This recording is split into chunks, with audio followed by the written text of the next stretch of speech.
School کا نصاب ہوتا ہے، سلیبس میں جتنے بھی سبجیکٹس ہیں وہ سارے پاس کرنے ضروری ہوتے ہیں۔ ایک میں آپ 100 نمبر لے لیں، دوسرے میں آپ 15 نمبر لیں تو فیل ہو جائیں گے، وہ 100 والا بھی جو ہے وہ بیکار چلا جائے گا۔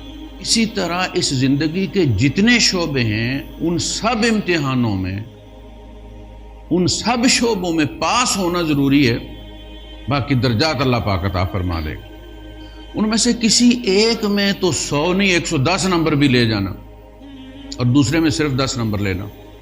نمازوں میں، ذکر اذکار میں اسرائیل کو بھی شرما دینا، والدین کے حقوق، بیوی کے حقوق، اولاد کے حقوق، پڑوسیوں کے حقوق، رشتہ داروں کے حقوق، ان کو اگنور کر دیں اس خیال سے کہ آلریڈی میرے پاس اتنی نیکیاں، وہ نیکیاں جتنی بھی ہیں ایک ہی شعبے کی ہیں، تم وہ کم کر سکتے تھے، وہ نیکیاں تم 110 کی بجائے تم 60-70 پر بھی گزارا تمہارا چل جاتا تھا، وہ کسر دوسری طرف نکالنی تھی، لیکن نہیں۔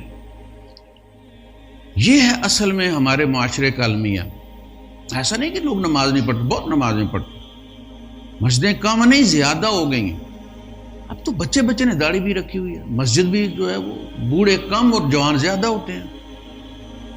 مسئلہ کیا ہے؟ مسئلہ یہ ہے کہ ہم نے یہ سمجھا ہے کہ جتنا مانجا ادھر لگائیں گے وہ جب تلے گا تو باقی ساری کمیاں دور ہو جائیں گی۔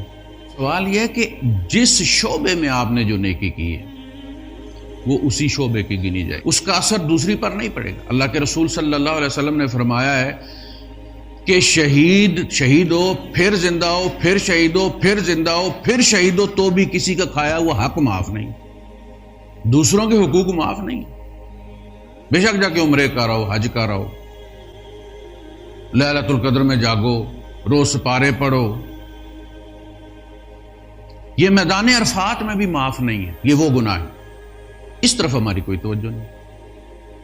پڑوسی تنگ ہے تو ایمان والوں میں نام ہی نہیں ہے، نکاح ہو جائے گا، مسلمان کے خانے میں نام لکھا جائے گا، مسلمان ووٹر بن گئے آپ، لیکن 3 بار اللہ کے رسول قسم کھا کر کہہ رہے ہیں کہ اللہ کی قسم وہ مومن نہیں، اللہ کی قسم وہ ایمان والا نہیں، اللہ کی قسم اس کا ایمان نہیں۔ جب اتنی شدت سے قسمیں کھا کر حضور تردید فرما رہے ہیں اس کے ایمان کی، تو صحابہ نے پوچھا من یا رسول اللہ، اللہ کے رسول یہ بدبخت کون ہے بھائی کہ رسول اللہ کہہ رہے وہ مومن نہیں اور قسم کھا کر کہتے ہیں واللہ لا یؤمن، واللہ لا یؤمن، واللہ لا یؤمن۔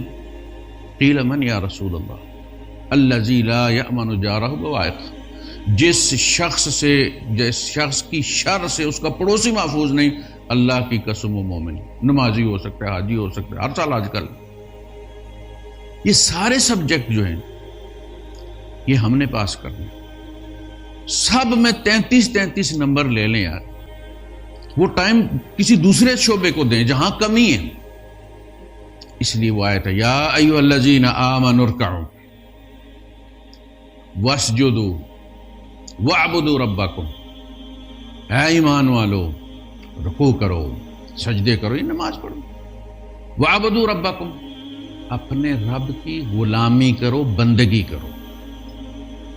عبد جو ہوتا ہے، عبد کا ہر فعل عبدیت ہوتی ہے، اس کا سونا بھی آزاد کا سونا نہیں ہوتا، ایک غلام کا سونا ہوتا ہے۔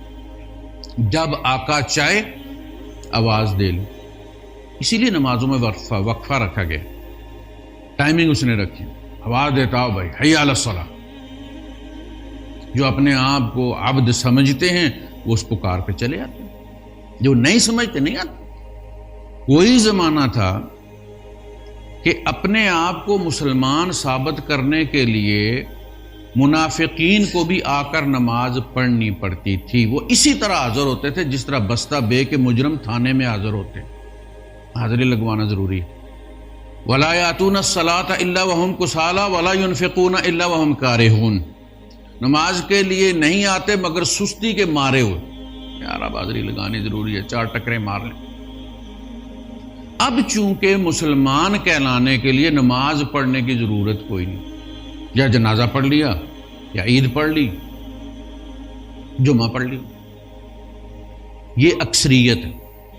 وعبدو پوری زندگی پر محیط ہے، دکان پہ کھڑے ہو تو بھی اس کے غلام ہو، گھر میں ہو تو بھی اس کے غلام ہو، بادشاہ ہو تو بھی اس کے غلام ہو، فقیر ہو تو بھی اس کے غلام، جس جگہ اس نے تمہیں رکھا ہے وہاں کا امتحان دو۔